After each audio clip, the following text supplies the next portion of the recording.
لو قررت انك هتشتغل تسويق بالعموله على امازون ومحتاج بس حد يحطك على اول الطريق، فانا عايزك تعتبر الفيديو ده من اهم الفيديوهات بالنسبه لك. ببساطه كده انا جاي ارسم لك خريطه الطريق اللي انا مشيت عليها، واوفر عليك الوقت والمجهود اللي انت هتاخدهم علشان توصل للنتيجه اللي هتطلع بيها من الفيديو ده. وعهد بيني وبين ربنا مش هبخل عليك بمعلومه واحده ممكن تساعدك، ومش طالب منك اي حاجه غير ان بس لو الفيديو عجبك تنزل تحت تدوس لايك، ولو بس تكتب لي كلمتين حلوين كده في الكومنتات هكون مبسوط منك، وده هيشجعني استمر معاك ان شاء الله. عايزك بقى تحضر لنا طقم شاي بالنعناع كده وتعمل حسابي معاك، وتعالى لي بقى علشان هنقول كلمتين بيجيبوا من الاخر. بسم الله نبدا ويلا بينا.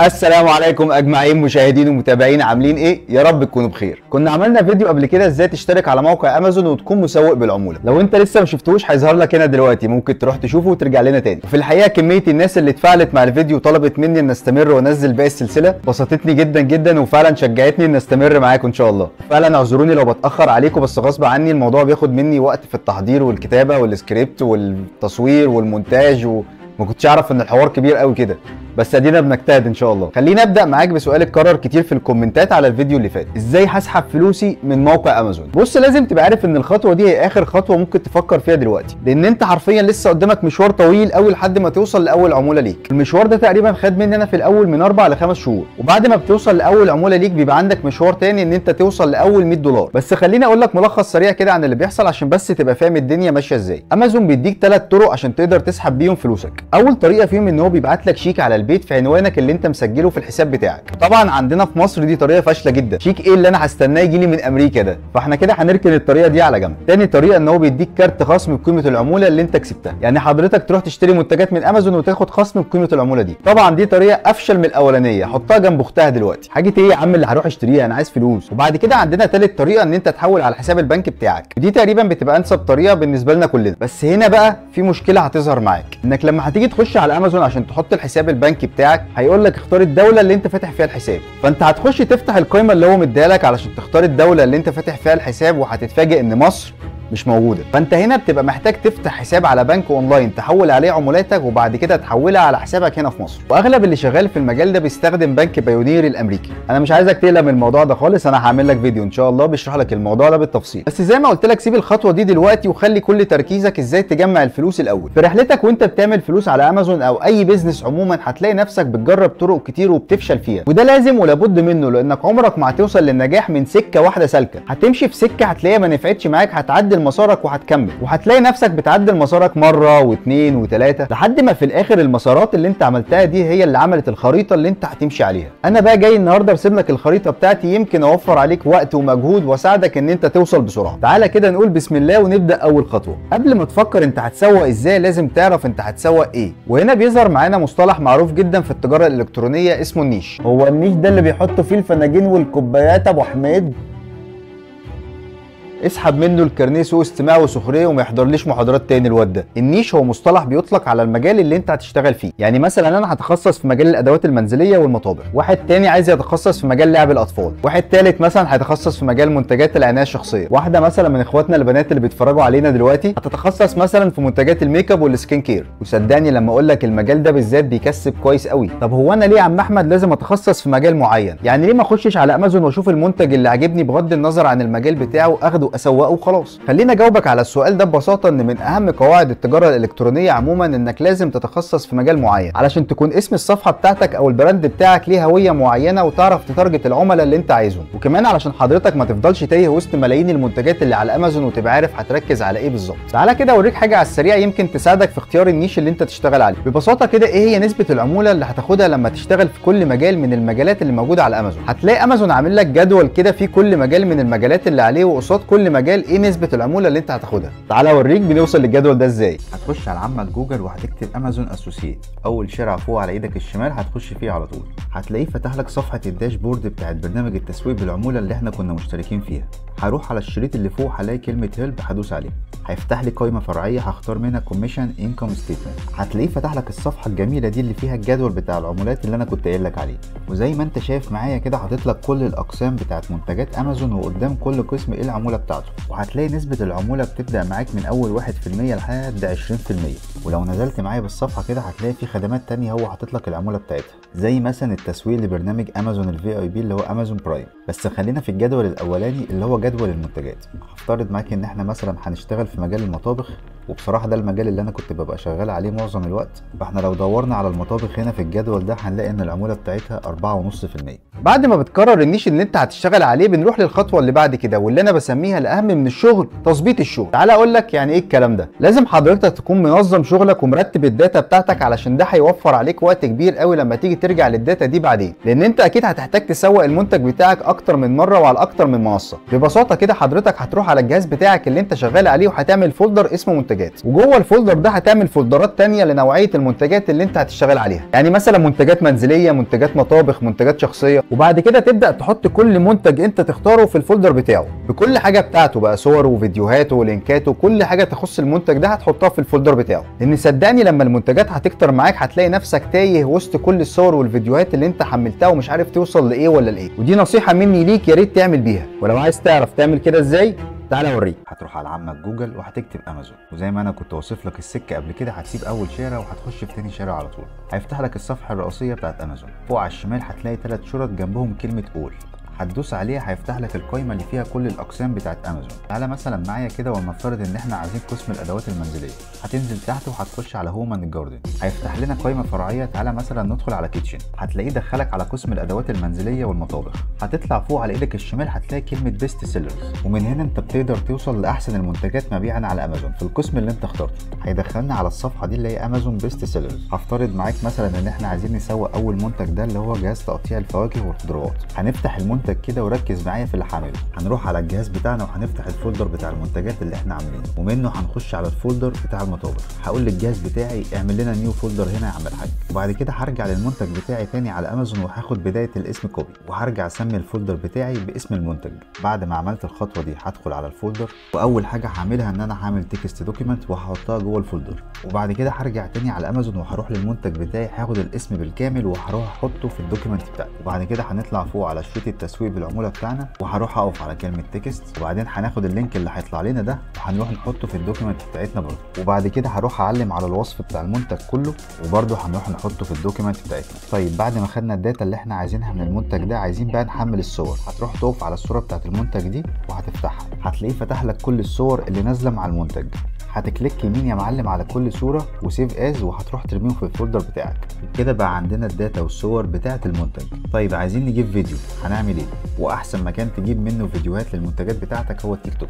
هتروح تفتح التيك توك وهترجع للنوتة بتاعتك اللي انت كنت عاملها، وهتاخد اسم المنتج بتاعك كوبي، وتروح على التيك توك في شريط البحث وتقول له بيست. هتلاقيه طلع لك كل فيديوهات المنتج ده اللي نزلت على التيك توك. اتفرج عليهم زي ما انت عايز واختار الفيديوهات اللي هتعجبك. تعالى مثلا نفترض ان احنا هنختار الفيديو ده. طيب عايزين نحمله من غير العلامه المائيه بتاعت التيك توك.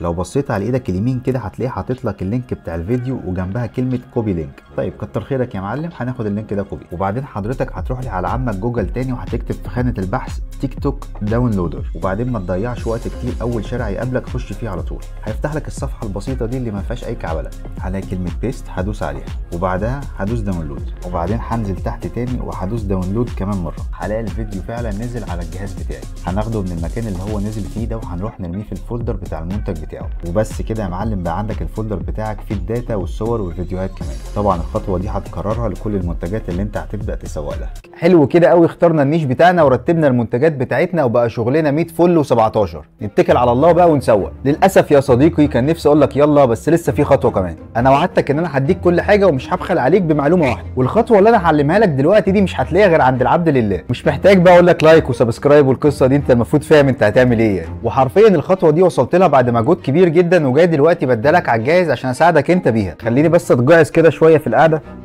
خد بقى التركايه دي من اخوك اللي هتفرق في شغلك على امازون، وهتنقلك من شخص هاوي مبتدئ لواحد محترف، وهتفرق في مبيعاتك 180 درجه. احنا بدل ما هنسوق لكل منتج لوحده وهننشر لكل منتج لينك مختلف، فاحنا هنعمل معرض منتجات نجمع فيه كل المنتجات بتاعتنا، والمعرض ده هيكون ليه لينك واحد بس اللي انا هستخدمه في التسويق، بدل ما تدخل في الدايره بتاعت لخبطه اللينكات اللي انا عارف ان انت هتدخل فيها اول ما تبدا منتجاتك تكتر. وعلشان تفهم كلامي اكتر، ده شكل المعرض اللي انا بقول لك عليه، وده شكله لو انت فتحته من على الموبايل. تعالى بقى كده وركز معايا كويس قوي في الخطوه دي، وصدقني انت لو طلعت من الفيديو ده كله بالخطوه دي بس ورب الكعبه انت كسبان. اول حاجه هنعملها اننا هنصمم لوجو للمعرض بتاعنا، وهفترض معاك ان النيش اللي هنشتغل فيه هو الادوات المنزليه والمطابخ. وخلينا مثلا كده نختار اسم للصفحات بتاعتنا اللي هنعملها، وليكن مثلا سويت هوم. تعال نشوف في السريع كده ازاي هنصمم اللوجو. هنروح نفتح كانفا عشان نعمل اللوجو بتاعنا، ولو انت ما اشتغلتش على كانفا قبل كده شوف الفيديو اللي قبل ده على طول، هتلاقيني شارح لك فيه حاجات بالتفصيل. هنروح نكتب في شريط البحث بتاعنا لوجو، هيبدا طبعا يعرض لك عدد كبير جدا من اللوجوهات، اختار منها اللي انت عايزه. وليكن مثلا هنختار الشكل ده، هنفتحه كده وهنقول له كاستمايز. تعالى مثلا نمسح الكلمه اللي مكتوبه دي ونكتب اسم الصفحه بتاعتنا اللي هي سويت هوم، وبعدين عايزين نحط شعار في النص يليق على اسم الصفحه. فانا هروح على اقصى الشمال كده وهخش على اليمنتس وهنكتب في شريط البحث كلمه هوم. وعشان اللوجو بتاعنا بالذهبي ممكن مثلا نزود كلمه جولدن عشان الدنيا تبقى ماشيه مع بعضها. تعالى مثلا نختار الشعار ده ونسحبه في اللوجو بتاعنا. حلو قوي اللوجو كده، حاجه في البسيط وكمان بتعبر عن الهويه بتاعت الصفحه. بعد ما خلصنا هنطلع فوق هندوس على شير، وبعد كده هندوس على داونلود، وشكرا على كده بقى عندي اللوجو. بعد ما خلصنا تصميم اللوجو بتاعنا، تعالى نشوف هنعمل المعرض ازاي. وهنا بقى هنستخدم موقع عبقري ومجاني. بص اكتب الاسم كده زي ما هو ومش لازم تحفظه، C8KE. انا حاسس ان انا قلبت صيني والله. C8KE احفظه كده. خلاص ضحكنا وهزرنا كفايه، مش حلاوه هي. سمي الله كده ويلا بينا مع بعض. كالعاده طبعا هنروح على عمك جوجل وهنكتب C8KE، واول شارع على ايدك اليمين هتخش فيه على طول، هيفتح لك الواجهه بتاعت الموقع بالشكل ده. هنطلع فوق وهنقول له ساين اب فري. هيقول لك بعد كده اكتب اليوزر نيم بتاعك، وخد بالك ده مش اسمك، ده اسم الصفحه اللي هتظهر في اللينك اللي انت هتستخدمه. هنكتب اسم الصفحه بتاعتنا سويت هوم، وبعد كده زي اي موقع بتسجل عليه عادي هيقول لك اكتب الايميل والباسورد. بعد ما هتكتب البيانات بتاعتك هيقول لك طيب انا بعت لك كود على الايميل بتاعك، اتفضل روح هاته وتعالى لي تاني. هنقول له حاضر، هنروح نجيب الكود وهنيجي نحطه له في المكان ده، وبعدين هنقول له كرييت. هيقول لك تمام انت كده عملت كرييت للاكونت بتاعك بنجاح. هدوس على لوجن عشان اكمل. هيرجعنا تاني للصفحه دي، هنكتب الايميل والباسورد بتاعنا اللي احنا عملناهم وهنتوكل على الله. دخلك بعد كده على الموقع وهتلاقي الواجهه دي في وشك. علشان ما تلخبطش نفسك، انا هنا مش محتاج اي حاجه غير اني بس هطلع فوق على الشمال كده وهخش على C8K بيج. تعالى بقى افهمك كل حاجه من الحاجات دي بتقول ايه. اول حاجه هتلاقي عندك في نص الشاشه اليمين هو شكل المعرض بتاعك، يعني انت كل ما هتضيف عنصر هيظهر لك هنا في الشاشه. وبعدين هلاقي في نص الشمال من الصفحه كده الادوات اللي هتخلينا نتحكم في شكل الصفحه اللي احنا بنصممها. تعالى كده نبدا واحده واحده مع بعض، وهنخش على اول حاجه اللي هي الهيدر. تلاقيه هنا بيقول لك اختار الصوره او اللوجو بتاعك اللي انت عايز تحطه في الصفحه. طبعا هنروح نختار اللوجو اللي احنا صممناه وهنضيفه على الصفحه بتاعتنا، وبعدين هلاقيه مديني كده كذا اختيار لطريقه عرض الصوره، هختار منها الشكل اللي انا عايزه، وممكن كمان اكبر او اصغر حجم الصوره بتاعتي. بعد كده هنزل تحت هلاقي حاجه اسمها بايو، وهنا ممكن اكتب اي كلمتين اوصف بيهم الهدف من الصفحه بتاعتنا ايه. فانا مثلا هحط له الكلمتين دول دلوقتي، انا كنت مستخدمهم في صفحه قبل كده انا كنت شغال عليها. طيب بعد ما خلصنا هنا هطلع فوق هدوس سيف وهقول له باك، تلاقيه رجعك للصفحه اللي قبليها. وتعالى نخش على تاني حاجه اللي هي السوشيال ميديا. هتلاقيه هنا بيقول لك حط اللينكات بتاعت الصفحات بتاعتك اللي انت عاملها، يعني لو عامل صفحات بتسوق عليها على الانستجرام وعلى التيك توك وعلى الفيسبوك هتحط كل الكلام ده هنا. كل لينك انت بتضيفه هتلاقيه حاط لك العلامه بتاعته في الصفحه اللي انت بتصممها. طيب فلنفرض مثلا ان انا عايز اضيف اليوتيوب ومش لاقيه هنا، هتنزل تحت وهتلاقي حاجه اسمها اد سوشيال، هتدوس عليها هتلاقي كل انواع منصات السوشيال ميديا اللي انت ممكن تتخيلها. بعد كده هنرجع باك وهنخش على الجزئيه اللي بعد كده اللي هي التكست، وهنا هتلاقي الجزئيه دي ما فيهاش لف ودوران كتير. كل الموضوع ان هو بيقول لك اكتب كلمتين بخصوص المنتجات اللي انت هتحطها تحت. فاحنا مثلا ممكن نكتب له كلمتين ونقول له ان انت هتلاقي تحت شويه منتجات للمطابخ، اختار منها اللي يناسبك. وبعد كده هنروح لاهم جزء في الصفحه بتاعتنا اللي هي ازاي هعرض المنتجات. هخش على لينكس جروب، هتلاقيه دخلك على الصفحه دي، والموضوع سهل وبسيط ومفيهوش اي حاجه. كل اللي انت هتحتاجه في كل منتج لينك وعنوان وصوره. هتيجي هنا على اد نيو لينك وهدوس على توب، هتلاقيه ضاف لك البوكس ده وبيقول لك حط اللينك بتاعك. تعالى مثلا نروح على المنتج اللي احنا لسه محملينه من شويه، هنروح نفتح النوته بتاعتنا اللي احنا كنا محضرينها، وبعدين هروح اجيب اللينك ده كوبي وهحطه هنا بيست. وبعدين عايزين نحط عنوان، فانا هروح اجيب الاسم بتاع المنتج بتاعي كوبي وهحطه له في العنوان. وزي ما انت شايف انا مش باخد وقت في الكلام ده علشان انا كنت محضره قبل كده، وده اللي انا كنت بقول لك عليه. حطينا اللينك وحطينا العنوان، محتاجين صوره، فانت هتيجي هنا في البوكس بتاعك وهتدوس على الايقونه بتاعت الصوره، وهتروح على الفولدر بتاعك وهتختار الصوره اللي انت عايزها، وليكن مثلا الصوره دي. طيب دلوقتي احنا حطينا اللينك والعنوان والصوره، تعال نحط منتج تاني بنفس الطريقه علشان عايز اوريك حاجه. طيب دلوقتي انا بقى عندي منتجين في الصفحه، بس انا مش عاجبني المنظر اللي هو عارض بيه المنتجات ده، فانا هنزل كده بالصفحه بتاعتي تحت شويه وهلاقيه مديني اختيارات لطريقه عرض المنتجات بتاعتي. تعالى مثلا نختار الشكل ده، وهو ده الشكل اللي انا بفضله وبشتغل عليه على طول. خلينا بقى نرجع فوق تاني ونحاول نضيف عدد اكبر من المنتجات عشان نشوف الشكل النهائي هيبقى عامل ازاي. بعد ما خلصت كل المنتجات اللي انا عايز اضيفها، تعالى اوريك شكل الصفحه لما حد يخش عليها هيبقى عامل ازاي. هتدوس على اللينك اللي فوق ده هينقلك على الصفحه على طول، وهو ده شكل الصفحه بتاعتنا لما حد هيخش على اللينك بتاعنا. طبعا ممكن تضيف عدد لا نهائي من المنتجات، اعمل اللي انت عايزه. تعالى بقى اوريك لما ادوس على اي منتج هيودينا على فين. وليكن مثلا المنتج ده هتلاقيه وداك على المنتج نفسه في صفحه امازون. تعالى مثلا نجرب نخش على المنتج ده كمان، نفس الكلام ودانا على الصفحه بتاعته على امازون. يبقى احنا كده كل حاجه تمام معانا وشغاله. وبكده بقى عندك معرض منتجات وبقى عندك لينك واحد بس ممكن تستخدمه في التسويق بتاعك. طيب يا عم احمد، انا لحد دلوقتي ما فهمتش الخطوه دي هتفيدني في ايه؟ هو انا مش قلت الواد ده ما يحضرليش محاضرات تاني؟ بس السؤال حلو، انا هرد عليك. اول حاجه، انت لو بتسوق للمنتجات بتاعتك على الفيسبوك مثلا، هتلاقي ان الفيسبوك بينزل البوست بتاعك اللي انت منزله ويوريه للناس على الهوم بيج بتاعتهم لمده 4 أو 5 ايام بالكتير قوي، وكذلك الانستجرام. وتبدا حضرتك كل ما تنزل في بوستات جديده، فانت البوستات القديمه بتاعتك بتختفي من الهوم بيج بتاعت الناس، تفضل موجوده عندك انت في الصفحه ومحدش بيشوفها غير اللي يخش على صفحتك ويفضل يسكرول لتحت كتير. فانت بتبدا تعيد استخدام البوستات دي تاني، وتبدا تستخدم الصور والفيديوهات اللي انت كنت مشيرها قبل كده عشان تفضل تظهر تاني عند الناس. المختلف بقى في الطريقه اللي انا علمتها لك دي ان احنا بنستخدم لينك واحد بس في التسويق. فانت ايا كان البوست اللي هيظهر للناس، هو كده كده لما هيخش على اللينك ده هو هيوصل لكل المنتجات بتاعتك، فبكده انت مش محتاج تنزل المنتج بتاعك اكتر من مره. تاني حاجه بقى هتفيدك فيها الطريقه دي، الفيسبوك بيديك امكانيه ان انت تحط لينك في الكومنتات. فانت ممكن ببساطه تنزل البوست بتاعك وتكتب عليه من فوق ان لينك الشراء موجود في الكومنتات تحت، فاللي بيتفرج على الفيديو اللي انت حاطه هيفتح الكومنتات، هيدوس على اللينك هيروح على المنتج في امازون. بس لما تيجي بقى حضرتك تسوق على انستجرام وعلى تيك توك، فانت هتكتشف للاسف ان الامكانيه دي مش موجوده، والمعلومه دي ما كانش حد هيقولها لك غير لما تجربها بنفسك. فانت هتكتشف ان انت ما عندكش غير مكان واحد بس عشان تحط فيه اللينك بتاعك، اللي هو البايو بتاع الصفحه بتاعتك.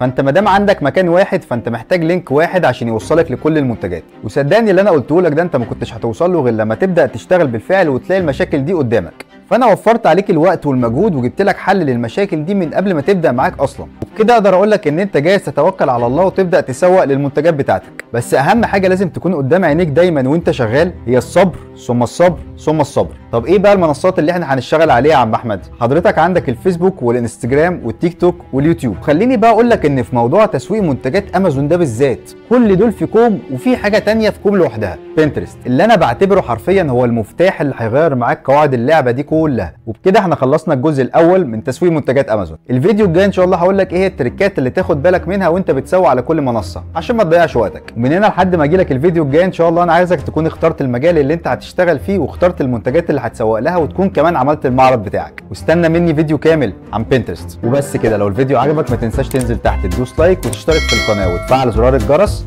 عشان تفضل دايما معانا على التراك. اشوفكم الفيديو الجاي، سلام.